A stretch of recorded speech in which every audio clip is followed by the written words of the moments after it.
Yan, bore 75 mga kamikaniko, yung kanyang bore. Tapos rin nabili ka 300. Bore 300 mga kamikaniko. Itingnan yung diferensya kung gaano kalaki. Ay, mag-focus. Ayan. Malaki. RI 59. Ito nyo naman, sikip din yan. Laki mga kamikanika. Kaya rin nga mga kamikanika, meron lang naman akong i-share sa inyo. Or yung ating binibuild na block ng Suzuki X4. Meron lang naman akong nahingi na block. Yun, ilalagay natin din sa ating Suzuki X4 na sa start. Pero bago natin ilagay din ata mo ng pare-rebore ng Rebore 300. At may nabili akong piston. Ang sukat ng Rebore 300 ay 59. Kumbaga sa mga Mio, kaya naka 59. Ayan, nakabili nga ako. Taret. Ang block na nahingi ko naman ay naka bore 75. At pakikita ko sa inyo yung diferensya. Kaya rin nga pala sa mga hindi nakakakilala kay Start, kaya yung ating X4 na hindi na nagagamit. Ayan, dyan natin ilalagay yung block na sinasabi ko. Ayan, dyan natin ilalagay. Pero rin yung diferensya, mga kamikaniko. Ayan. Aray, sa mga magtatanong, ang block na rin ay atin lang sinanblast. I-build muna natin tong block bago natin ilagay down kay Start mga kamikanika. Aray yung bore 75 na nakakabit dito. Ayan, nakakabit yan dito, bore 75. Pasok na pasok. Ayan. Pasok na pasok siya. Bore 75. Pakita ko sa inyo. Ayan, mag-focus.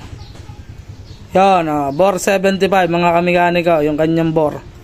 Tapos rin nabili ka 300. Bore 300 mga kamikaniko. Itingnan yung diferensya kung gaano kalaki. Ay, mag-focus. Ayan. Malaki. RI 59. Ito nyo naman, sikip din yan. Laki mga kamikaniko.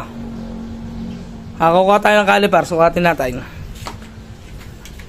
Ayan mga kamikaniko, hindi ko makita ang caliper. Basta ang sukat na rin ay 59. Ang standard ng X4 ay 56 mga kamikaniko.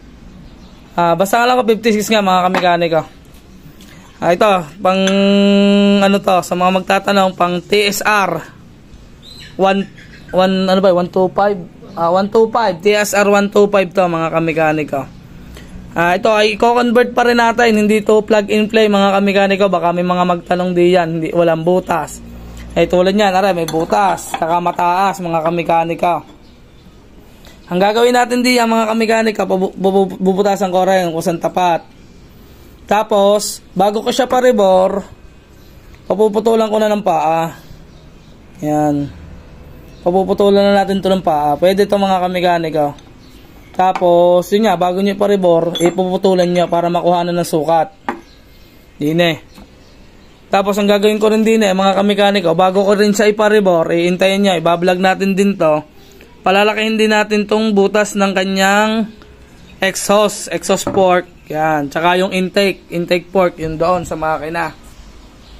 Pero matagal pa yon. Unahin ko muna to mga kamikaniko bago ko siya isalpak doon. Tsaka to mga kamikaniko. Yan. Palalakihin din to. Yan, yung butas na yan. Basta ipo-ports natin lahat yung butas para matingnan natin kung talagang lalakas yung ating motor. Yan, tsaka yung butas na dalawang yun nasa loob. Ayan o.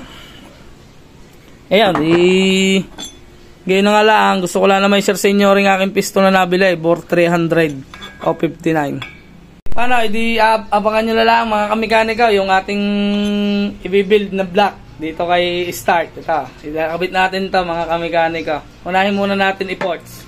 Sunod natin i-vlog, tuturuan ko kayo paano mag-ports ng mga butas nito. Yan, tsaka yun ito, yan. Yun lang mga kamikanika. Okay, paalam na sa inyo. Peace out.